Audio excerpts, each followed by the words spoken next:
যারা বিয়ে করতে চায়, বিয়ে করে নিজের পাপ থেকে নিজেকে বাঁচাতে চায়, তাদেরকে সাহায্য করা আল্লাহ নিজের জন্য ওয়াজিব করে ফেলেছেন। তিন শ্রেণী, আল্লাহ বলে 3 ধরনের ব্যক্তিকে সাহায্য করা আমি আল্লাহর উপর ওয়াজিব। কয় শ্রেণীর?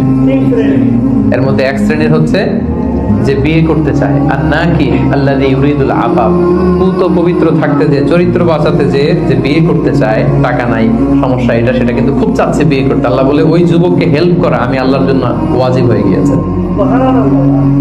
অনেকে বিয়ে করে না এই জন্য যে আগে ধনী হয়ে নেই, টাকা পয়সা কিছু হোক এরপরে বিয়ে করবো, কিন্তু ইসলামের সিস্টেম হচ্ছে আগে বিয়ে করো, এরপরে আমি আল্লাহ তোমার ধনী বানাই দেবো। ধনী বানায় দেয় কে? তো আপনি আল্লাহর সিস্টেমে চলবেন না আপনার সিস্টেমে? ধনী হওয়ার সিস্টেমই তো হচ্ছে আগে বিয়ে করতে হবে। সব সফল লোকেরা, ধনী লোকেরা দেখবেন যে আগে আগে বিয়ে করে ফেলছে। এজন্য আমরা যেন বিয়ে করে হালাল পন্থায় আল্লাহর দেয় যৌবনকে উপভোগ করি, হারামের সাথে যেন আমরা কখনো কোনোভাবে আপোষ না করি, সম্পর্ক না করি।